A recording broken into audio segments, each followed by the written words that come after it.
Okay.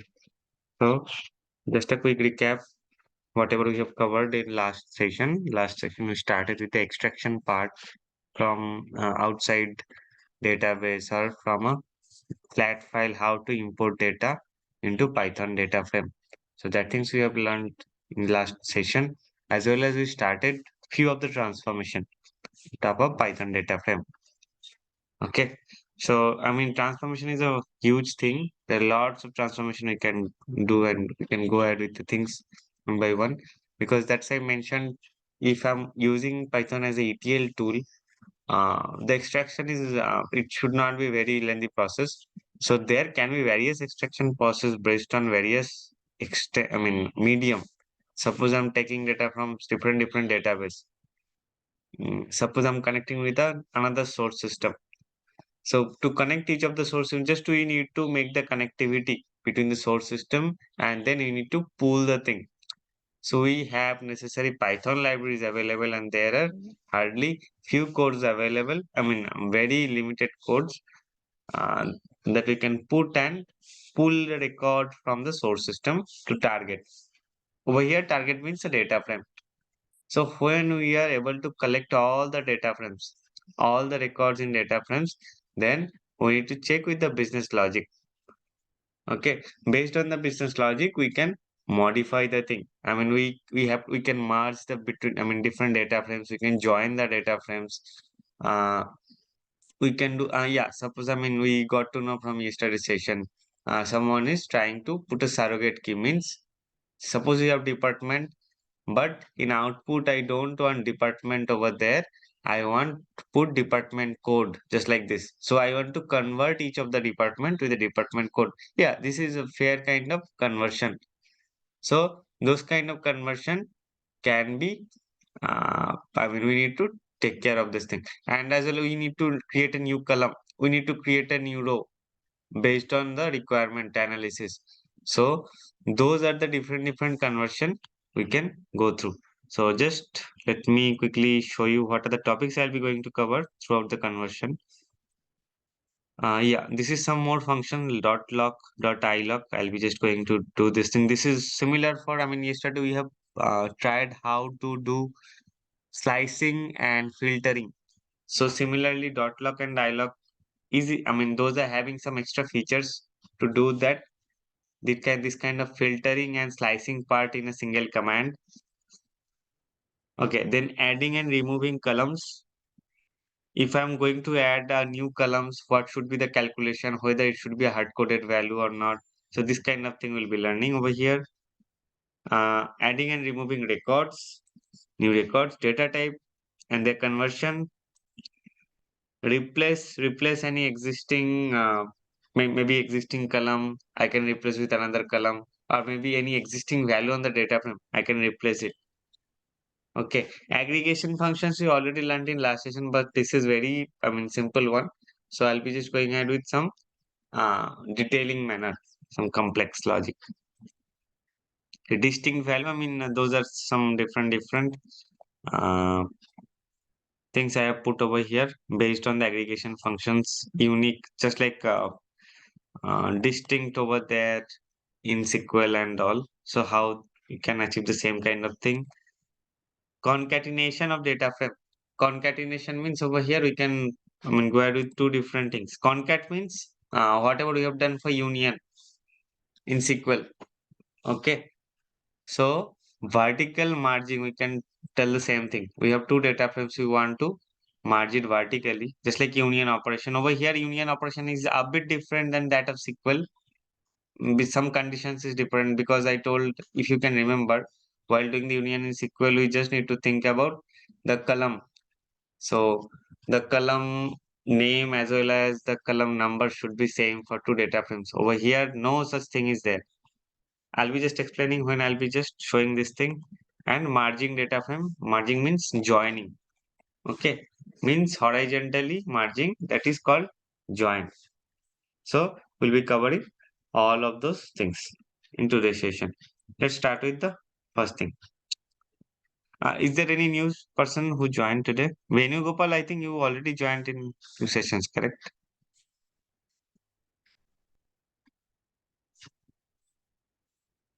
Hello. Hi, Venu. Is this your first class or not sure? I cannot recall the name. Okay. So I started This is recording. Bharti. I log in from my husband's account. Okay, okay. You told me this thing, I believe, earlier as well. That's why the name is. Yeah, yeah. Okay, sorry for that. That's okay. Okay, fine. Let's start with dot lock and dot I lock. What that thing means. Especially, I told, okay, yesterday I mentioned what is slicing, what is filtering. Slicing means slice the data based on my chosen column name. Okay, we can do slicing separately. We can do filter separately. Yesterday we have covered this thing.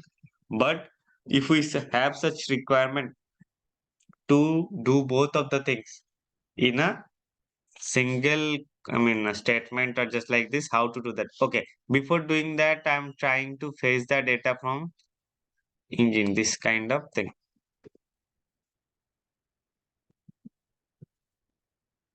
Okay, so this is the previous day session. We are connecting to MySQL database and over there we are just selecting an employee table from here, and this employee table I'm calling and creating the data frame. Let's call it df. Okay, let's print the statement df once more time to show you. Okay, so this is the data frame. Okay, I'm quickly going to data frame data types that is there in later slide just to show you. If we want to check the data types for each of the header, so we can just simply put over here data types called d types. Okay, df dot d types, put a print on top of that.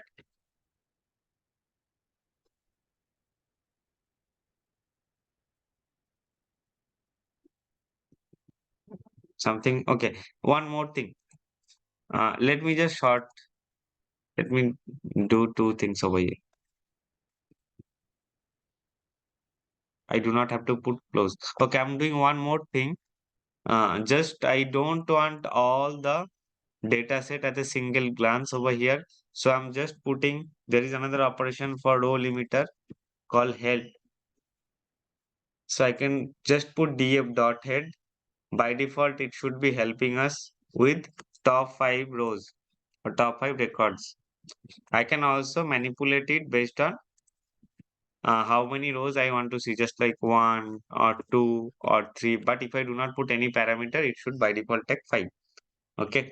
So I'm just picking this for 2 or 3 rows over here because this is the standard one. I'll be just keeping this thing, and what output I'll be going to show, that should be just like this one. I'm separating this thing so that we can understand what I want to see and what's there.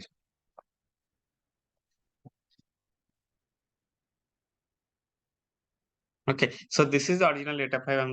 I've chosen top 3 data. I mean, the first 3 data. 0, 1, 2 is the index of those data. I just printed data types of this. So over here, you can see each of the columns data types. Data types, I mean, you can just quickly have a quick relation between whatever data types we have learned during SQL and over here data frame. So employee ID is integer. Over here, integer is called int64. Employee first name object.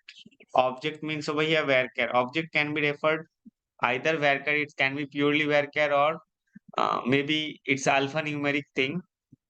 Maybe some code is having some numeric value as well as varchar value combination. Generally, it should be taking as varchar only. Varchar can, I mean, take all those things up. And similar kind of things in data frame, we call this kind of data as object. Okay, varchar or alphanumeric things, those are coming under objects. So employee first name has been detected as an object data type. Employee last name detected as object as well. Experience, it it's also object. Actually, experience should be integer in nature. Let me just quickly see. It's 3. Salary is integer. That is fine. Department is object. Date of birth is object. But experience should not be object. Let me quickly check.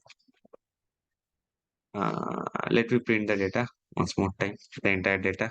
Just let me check if there is any such non-integer thing. Yeah, but experience is totally.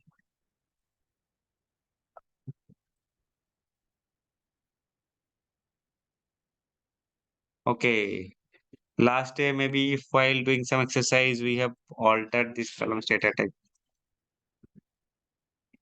Did you get it? Because we are pulling the data, the data frame from employee table. You can see the experience I have mentioned that day. For some reason, I think I was just showing how to do data type conversion in SQL. So for that time, I just updated the experience value to varchar. That is why while pulling this thing, it's going to pull this kind of thing. So we can either we can go ahead. So we can go ahead with alter statement first over here and update this experience. This is one way, and I can also convert the things, convert the data types over here as well. How to convert the thing? Here are lots of. Let me just go to the simple things. It's very important. Uh, okay. If I just go ahead with this manner, I'm declaring another data frame. df dot convert data types. So it is having the intelligence, it will be seeing the overall data, and based on that, it can able to update it. Sorry, let me put the df1. I'm now printing df1 dot data types. Yeah, still it's string. We check. Okay, there is another function for converting. It's not able to understand the thing. The object is in string, but okay, I'll be just checking, and I can in when the data type section will be coming, I'll be just quickly showing this thing how we can individually convert one of the particular columns data type. Okay, okay. Let me just go serially one by one. Dot lock dot ilock. So here, I mean, we can go ahead with two things. Just I mentioned, I can just change the thing with the alter script and run the script again. Then it will be updated, or we can just directly convert it over here directly. Okay, fine. I'm not just going, I mean, when the slide will be coming, I'll be just quickly coming over here. Let's go ahead with lock. What is lock function? So as I mentioned, while using lock, we can go ahead with filtering and slicing in a single go. Okay, so how to go ahead with this one? And even the same thing for ilock.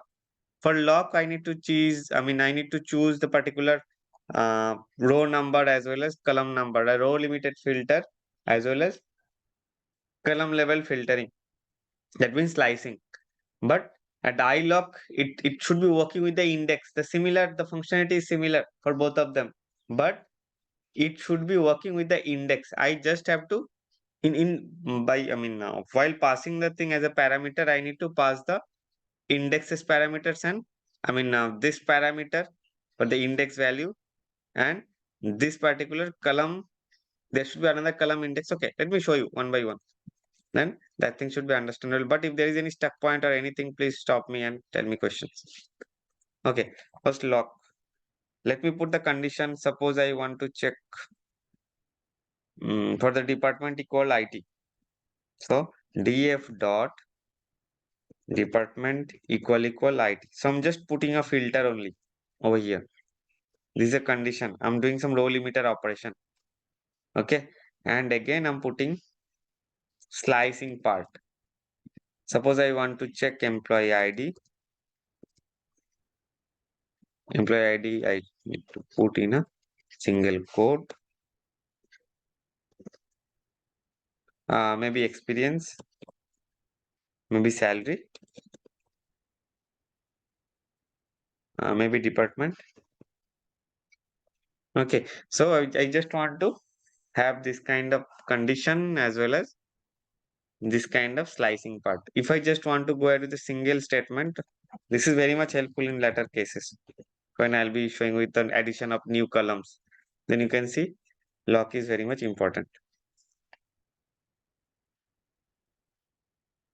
Okay, so I just go ahead with the same filtering clause as well as slicing thing. This can be done with LOC. And the same thing I can go ahead with dot ILOC. Just keep remembering this thing. ILOC is also very much important. If you just go ahead with any machine learning courses or anything, any statistical courses, sometimes you need to, while you are creating any ML model or just like this dot iloc function is very much important. You need to identify which kind of column over here or which particular data set should be your training model, train model, or what should be your test model, or just like this. While choosing this kind of thing, that iloc function is very much used over here. So what is iloc function over here? So iloc function, just I need to choose the same similar kind of things, whatever we have covered in dot loc, but we need to choose the particular data set based on index values, row index or column index. Okay, so I just put a comma over there. There should be third bracket, not okay. I'm just putting comma. In the left hand side comma, we need to put the row indexes. In the right hand side, we need to put column indexes. I'm putting a colon over here, the both side. Colon will be representing, I mean, it will be helping us represent the range. Okay, suppose I want to put at the first section, comma is there, two colon is there.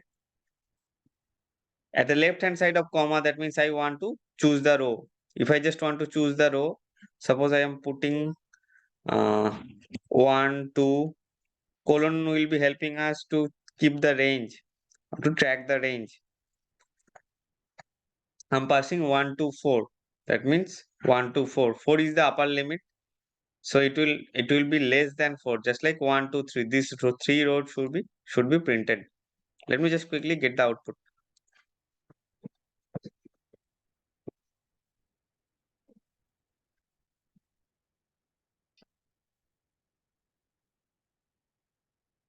Okay, 1, 2, 3. So 4 is the upper limit. It will not touch 4. Anything less than 4. Just like range function. Okay. Range function, the upper limit, whatever we can put, it will not touch this one. So that is why the same thing should be repeated over here. I can manipulate this thing, whatever is required.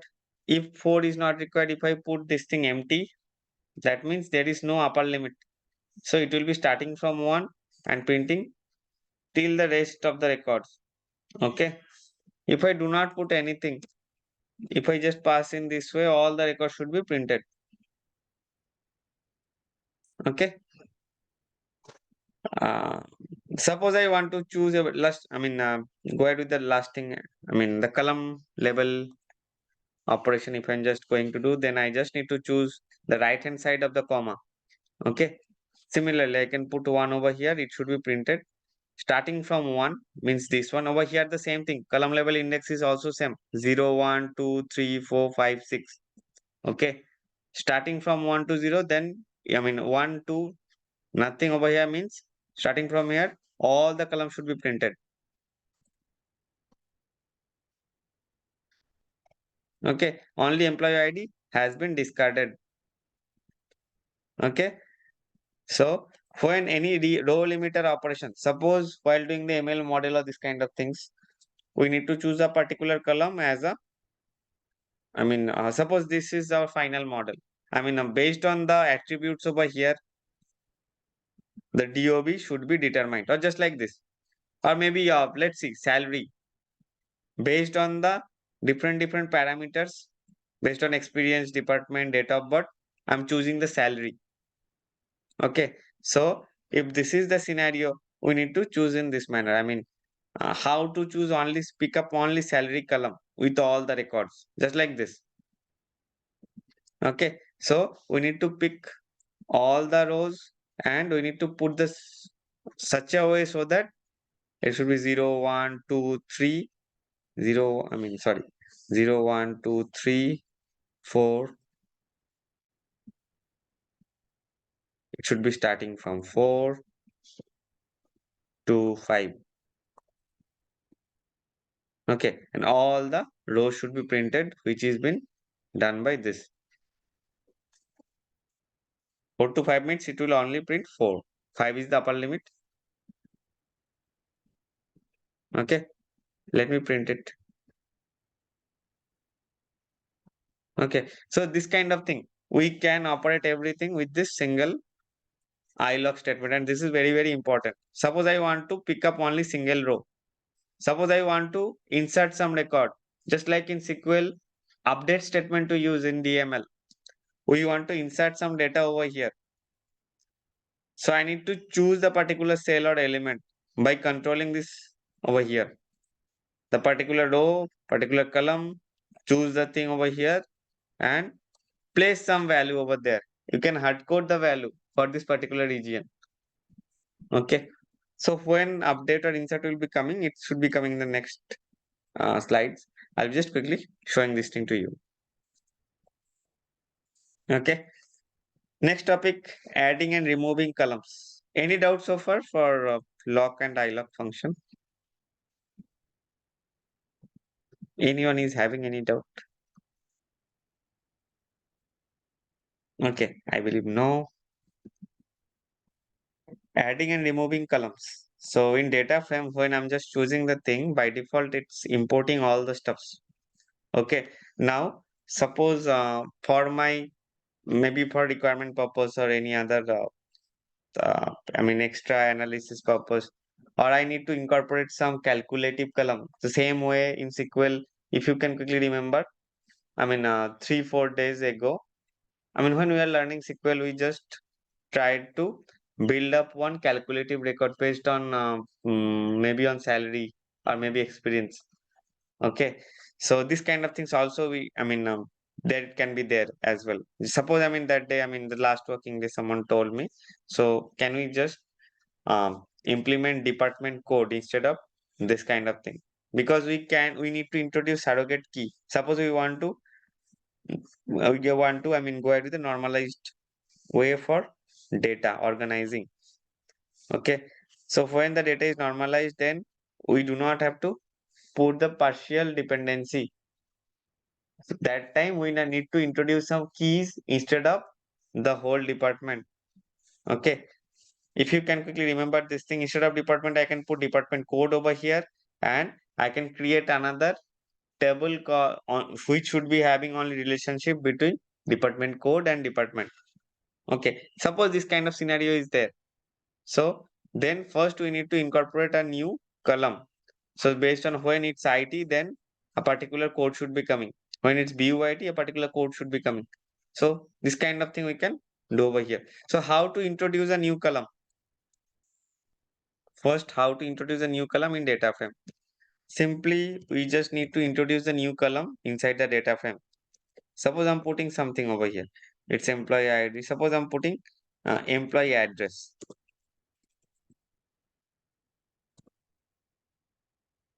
Sorry, employee address. I'm putting suppose okay, USA. I'm not putting any other thing. So it's hard coded USA. Let me run this. I'm just printing my data frame once more time.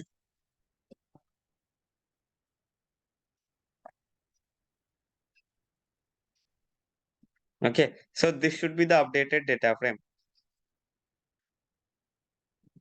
Okay, this is the way we can introduce. It's totally hard coded. It's not manipulated. We did not manipulate that for this department, this people is living over here, this people is living over here. Now, if any modification is required, you can simply pass nothing. We can create the column. If anything is required, if I want to change anything, then we can use iLock function or lock function. Just choose that particular cell. Okay. Just choose that particular cell and update the value. I think you can able to do that. Or okay, it should take some time. I need to choose the particular cell by controlling those parameters, which should be the cell, which should be the row number and column number, pick this thing and update this thing. This should be the scenario. Or we can do calculation over here. Suppose I want to update the salary. New salary has been updated. New salary can be, mm, maybe as per the company's policy, they have updated or doubled company salary.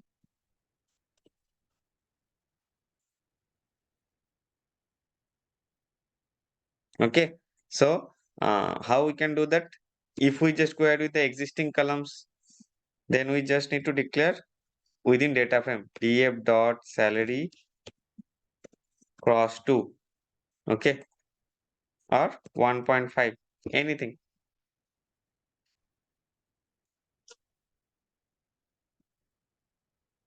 Okay, this is the way of calculation. I have updated this thing, and new salary, you can see it's updated in 1.5 times. I have multiplied this with the salary, and this is the new salary. This is how we can create and calculative column over here. Now conditional statement, let me quickly show you. Yesterday someone was asking that one. Yeah, it's very, very important as well. So suppose instead of department, I want to put department code. Okay. So how to do that? Uh, okay, over here I'm using lock function. D of C. There is another shorter way using NumPy over there. Uh, but let me just go ahead with dot lock. NumPy I'll be introduce this thing in another day. Okay, I have a lot of topics to be covered today. Okay. So using lock function, let's put the condition df dot department equal it. Okay, comma, introduce the new column over here. Suppose department code. It should be put it inverted comma. Okay, so when department equal to id, department code should be 1. I'm assigning this value. Similarly, I can use multiple statement for this.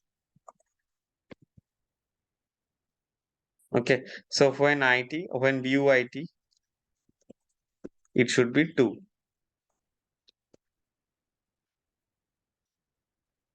Okay, so for an HR, it should be 3.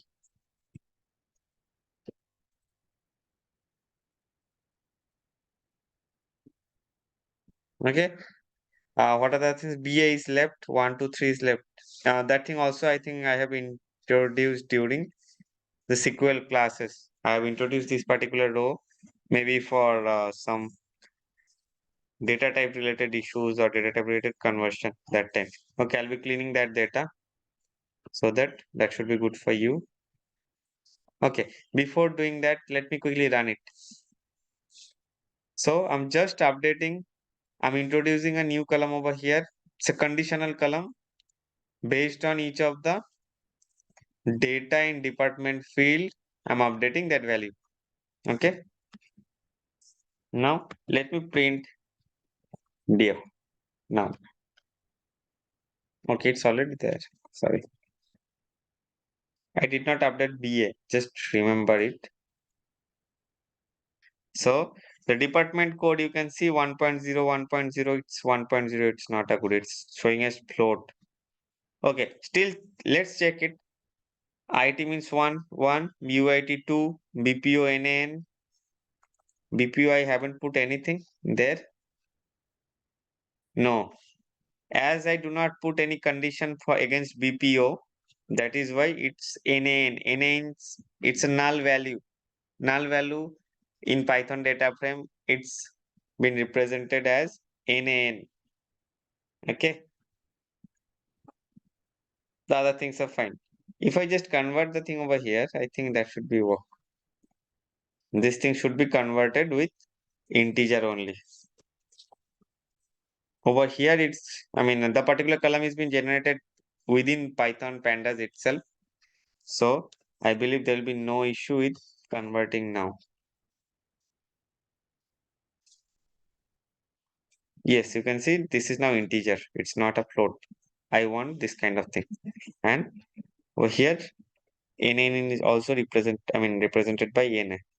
Okay, let me quickly introduce the other thing as well.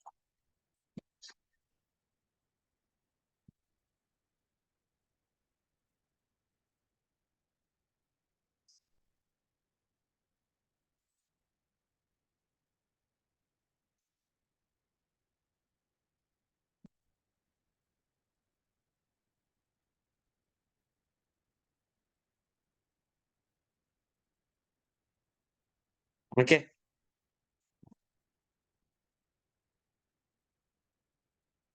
okay, fine. So this is how a new column can be introduced based on our calculation. I can use multiple columns as well. Okay, suppose I want to have a combination of salary and department. So this kind of operations we can also do. I'll be giving this kind of thing with an exercise so that you can practice it at your side. If there is any stuck point, we can quickly try to solve it over here in the class. Okay, what is the next topic? Adding and removing columns. Okay, adding things we have completed. How to remove a particular column.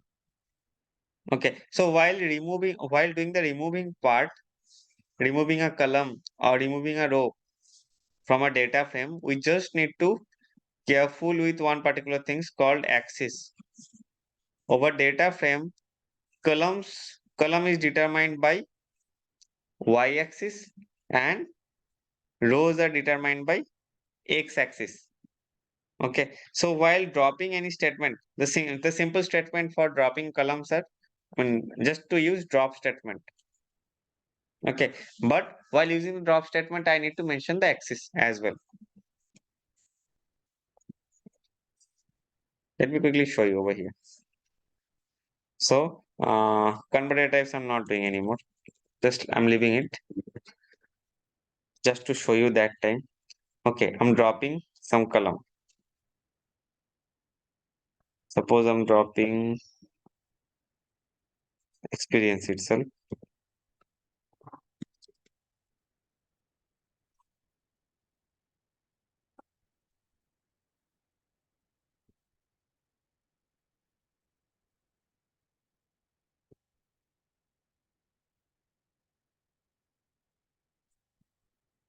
X is equal 1. I'm not dropping the same thing over here.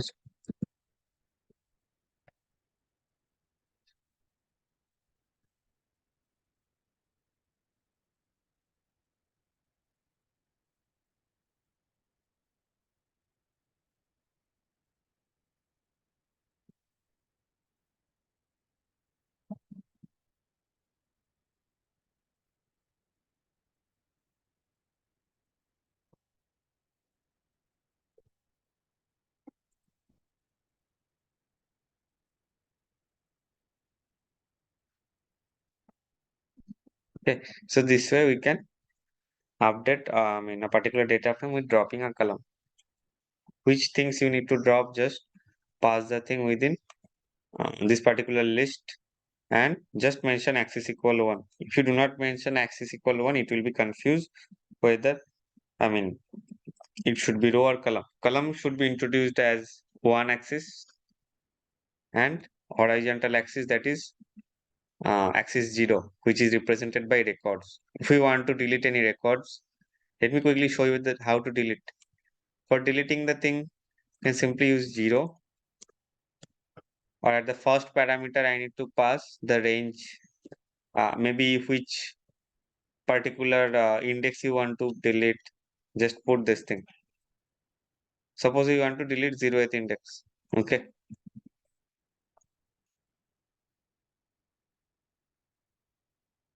You can see 0th index has been dropped. If you want to delete range of, you can use the range function as well over here. Suppose 1 to 4. Okay. Similarly, 4 is the upper limit. 4 will not be deleted till 3. Less than 4, record should be deleted. You can see 0 is there till 1 to 4, the things are not there. So this is how we can drop the things from record level. Okay. and I need to put axis equals 0, which will be controlling the horizontal level things. Okay. How to introduce a new row, a new record? We can use append keyword. Let me quickly check it. Okay, I'm using the same data frame df dot append.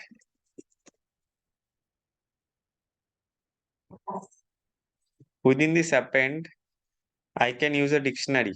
Okay, dictionary will be helping me with the key value pair. The key should be my column and value can be my the value over here. Okay, let me quickly show you. Append suppose employee ID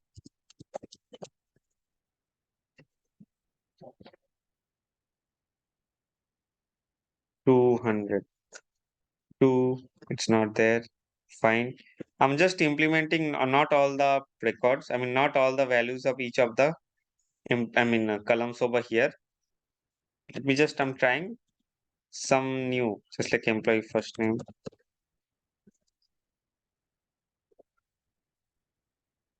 This is key. Value is putting some value over here. Hurry. Let me put experience or let me put department.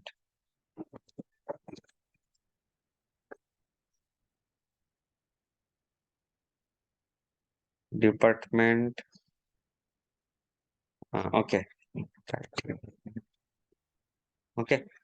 Let me just insert it. Okay. One more thing. So while appending any records, we just need to think. I haven't think what should be the index over here. Okay. I can specify some index or especially generally what we can do. We do not. We want the next available index. It should be taking. Okay. So if I'm just going to insert a new record, it should be taking 11th. So while doing this thing, I just need to put one parameter called ignored index. So indexing is a mandatory thing. If I do not put any index over here, it should be failing. It will be, data frame will not understand which particular row it should be, which particular index it should be inserted. If I just try to execute it, it should be checking what is the, yeah, they're also suggesting use ignored index. While using dictionary, we need to mention this kind of parameter. Ignored index, we can pass any boolean value. It can be true or false or just like this. Should be true. So I'll be ignoring index so that it should be inserted with the next available slot. That is 11.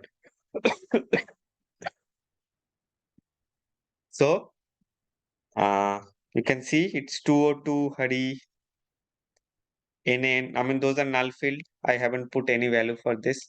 You can put it later or you can put multiple ways. You can put it just like ilog function use just to identify this particular element and push the value. Okay. Any doubts so far from anyone? Is it understandable? Ramya, Kamakshi, Yeah, we can Manisha. understand. Okay, okay. I'm just telling everyone. So please please tell me if I'm stuck. If you're stuck in anywhere, if you're just doing the same thing at your side. Okay. Previously, someone also told me what is synchronous transformation. This is kind of interview questions. Synchronous, asynchronous transformation. So, this kind of transformation we are doing, just like when we are receiving these things as an input, and we are doing some transformation. After doing this transformation, we are creating another data frame. Correct. So we are doing the transformation. This kind of data frame I'm creating. When I'm directly creating another kind of data frame, this is one way, or I am directly doing a print statement on top of over this thing. So both of the cases, it's creating another data frame only. So when suppose I'm passing this row at the start, and the similar way at the output when similar kind of row should be rows order and this kind of thing should be maintained in output, then it's called a synchronous one. It's in sync with the input. The output is sync in the input. This is called synchronous transformation. Okay. Just like inserting, whatever things we have done in yesterday's session, just like filtering. While doing the ordering part, we are just changing the order from ascending to descending or this kind of thing. So that is a asynchronous transformation. Okay. The row numbers are getting, changes over there. So it's kind of interview questions. When I'll be having some time, I'll be trying to discuss the same thing, but let me cover these things first.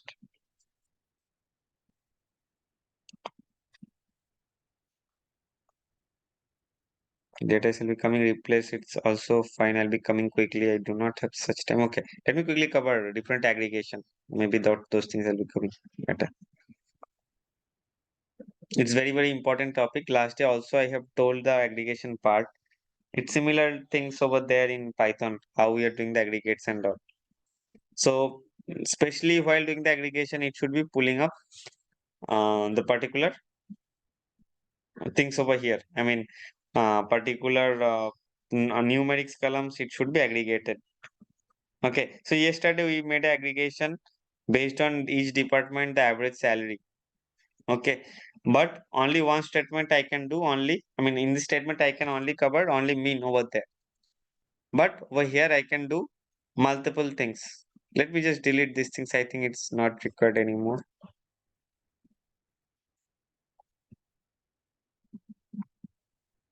So we introduced yesterday session group by clause.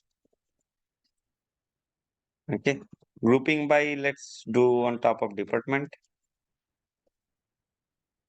And we were able to do mean operation in last session. It is creating a data frame. I can do this thing df1, I can assign this value over here, or I can directly put print statement just to omit one extra line. Okay, but it's creating a data frame. It's a transformation operation. While doing the group by, it's not, it's a asynchronous transformation because it's not maintaining the same row as the input. Even while doing the aggregation, you can see the row numbers will be also less. Okay, the warning is there because we have not numeric values as well. This employee ID is totally, it's a vague thing. It should not be there. It's a primary key. So we cannot do mean on top of that. So what I mean to say in last session, if we do this kind of aggregation functions, it will be taking all the numeric value and it will do the mean operation, arithmetic mean operation. So it is picking up employee IDs as well while doing the average, which is a poor thing. We should not have to check this kind of scenario. This is fine. For each of the department, what should be the salary? Let me do two things. I'm deleting this kind of department from here. This is very bad data. That day I have inserted. Okay, what is the command? Anyone can help me? How to delete this record? Anyone?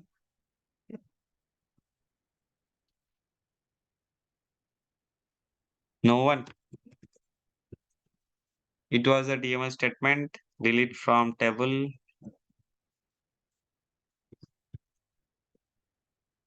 Where department equal 1, 2, 3. It's deleted. Let me just run it. Let me commit this thing. Otherwise, it will not be affected. Okay. Let me also update the experience. Filter table. Anyone? How to update the experience?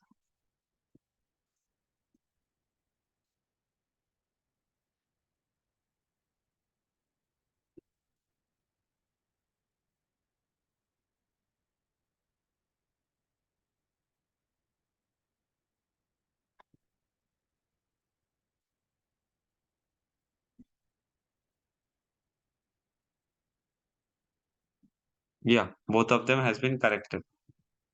So if I just run it, I should not be seeing 1, 2, 3 department because I have edited it and I even found one new column has been introduced. That is experience. Okay. Because experience just we made it as integer value. But this is a vague thing. Employee ID cannot be aggregated. It's a primary keys. So there is no significance. How we can get the average of employee ID? This is just a row identifier. Now I'm removing this way of aggregating. We have a better function called aggregation, AGG. AGGR, okay, let me check. AGGR was there. AGG was there. Okay, AGG is fine. Okay, while using aggregation, suppose I want to check only salary, average salary, or sum of the salary. So I can create a dictionary on top of salary. Salary can be the key value, and I want to check sum of it. Okay.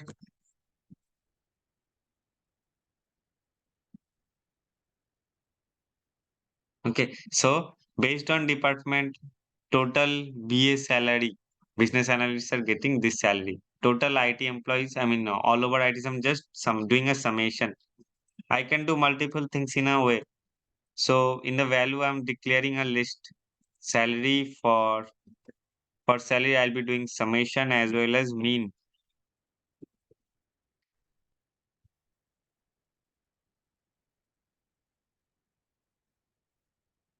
Okay, you can see department salary has been segregated with sum and mean.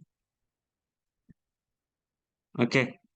Similarly, not only mean, I can do multiple things. I can get max for individuals. For each department, what is the maximum as well? What is the minimum? What is the standard deviation? Let me just quickly run it, how it looks like. Yes. For BUIT, why it's null? Standard deviation, I think only one BUIT was there. Yes, that is why standard deviation, it should not be coming, but all the data is matching. You can see there is only one BUIT is there. That is why all the records are same, max, mean, summation. So there is no deviation. Standard deviation means, if you can quickly go through maths, it's checking the arithmetic means for BUIT and how much it's deviating. There is only one BUIT. That is why no deviation over here from the mean part. So that is why it's null. Otherwise, all the data, those are being reflected correctly. Those are very important mathematical tool over here. Okay. It's not only based on salary. Let's create another key value pair. I can check on, suppose, experience. Experience is now an integer value. I'm just creating another key value pair. Suppose experience. I want to see, suppose max mean. Any other thing I want to see? Mean, this mean is not necessary over here. You can have an idea over there. But for a particular age of people, what is the tendency of their department? Whether they are switching their career from IT to business analyst. Okay, or BPO. BPO should be having junior level stuffs. Maybe someone just do not change or switch their careers from BPO to IT field. They continue the same things at BPO side. So those kind of analysis we can quickly do over here by this kind of aggregation functions. Okay, so over here till this much point, it's standard deviation, it is salaries part, and experience is starting from here. Okay, this is nothing but we are doing the aggregation on based on data frame.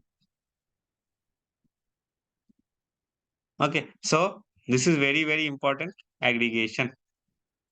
Is it clear for everyone? People are dropping, maybe it's not interesting. I'm not sure whether it's understandable for everyone. Yeah, it is clear, Satvik. Is it a bit, I mean, complex for, I mean, or it's, I mean, whoever, I mean, Ramya, you know the Pythons, I mean, this kind of things already, or you were learning these things for the new. No, it's a new for me. Okay, I believe it's, I mean, as per the introductory session, Kamakshi, I mean, all of these things, I mean, you told that Python was, you already know Python, but the data frames or data engineering perspective, it's a new, correct for everyone.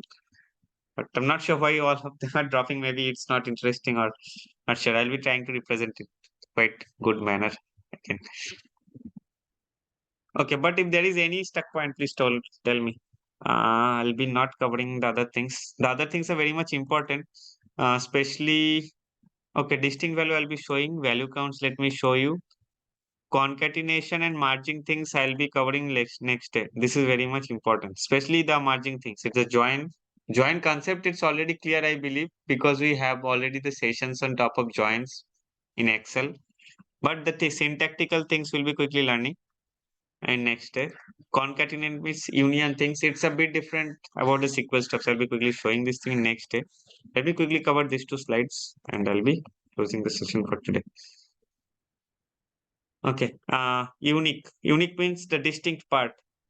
Whatever we have checked in distinct in SQL query, select distinct, suppose department.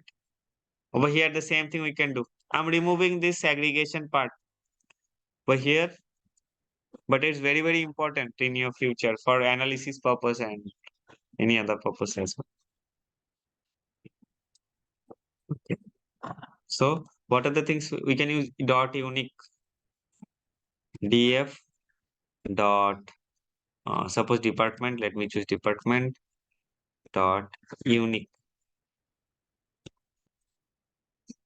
Okay, let me print it. A simple command. Suppose I want to see what are the different kind of departments are there. Okay, this is how we need to check it. It's a simple, I mean, variable. I just want to focus.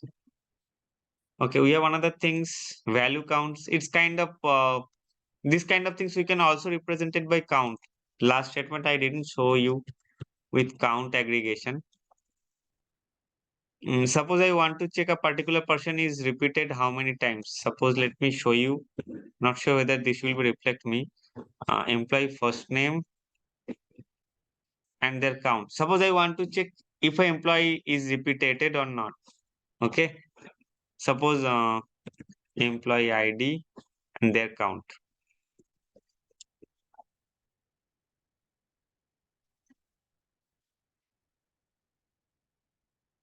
If any employee is repeated and it will be showing the count over here. Okay. Employee count over here based on the grouping things over here means for the BA, how many employees are there? Okay. BPO, how many employees are there? VUIT, how many employees are there? HR, how many employees are there? IT, how many employees are there? Similar kind of thing I can represent with the value counts. That is why I just showed this thing.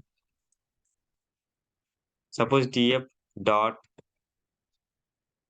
department dot value counts.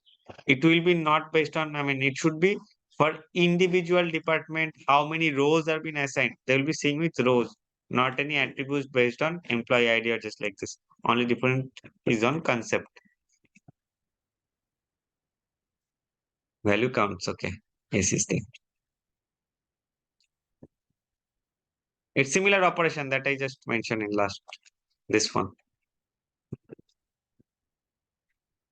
Count is another aggregation function. Those are exact keyword we need to match. Okay. Okay. The thing I want to mention is this thing, the same thing over here.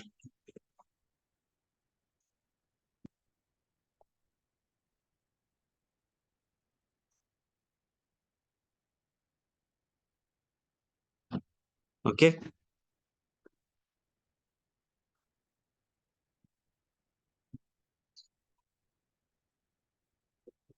Now it's fine.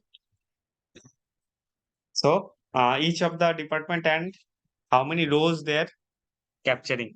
There are 3 rows having department IT. This is value counts, should be helping us. Okay. What are the other things left? I'll be quickly covering the data types once more time.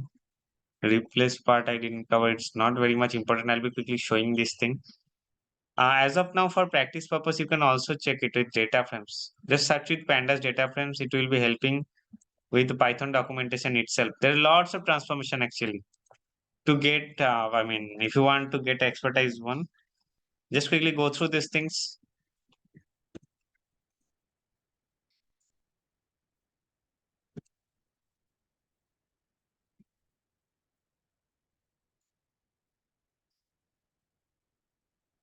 Yeah, pandas.pydata.org.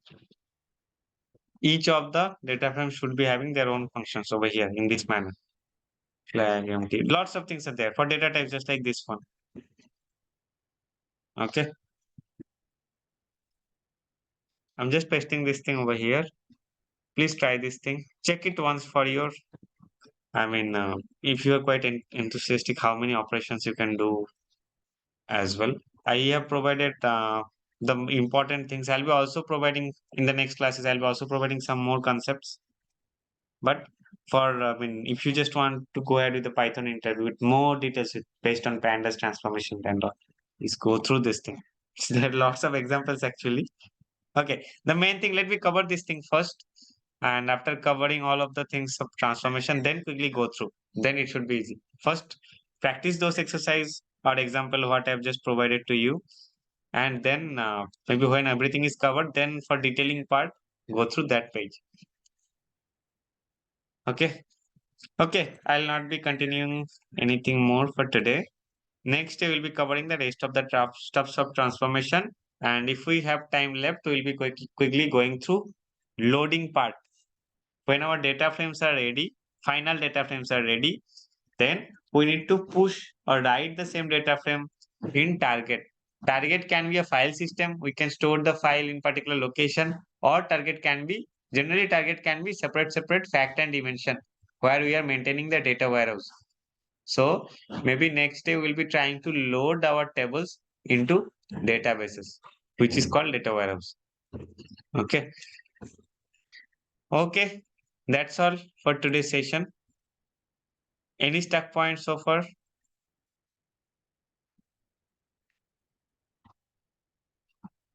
Nothing? Okay. Thank you. How to get recorded session? Recorded session actually, can anyone please help with putting the YouTube link? Actually, the admin team of Teradata, they used to maintain the particular links in YouTube.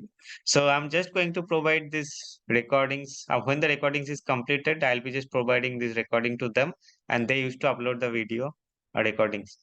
So can anyone please just put the thing in YouTube, please? Yeah, sure. You can get it in. You can also put the questions in WhatsApp group. Okay. So if you can put it over there in WhatsApp group, they will be giving you the updated link. That link is with them only, the Teradata admin team. So they'll be helping with the link, and just go through the link, you can get the classes. Okay. Okay, that's all for today's session. Thank you. Enjoy your weekend. Thank you, Satvik. Have a great weekend. Yeah. Thanks everyone. Thank you. Bye bye.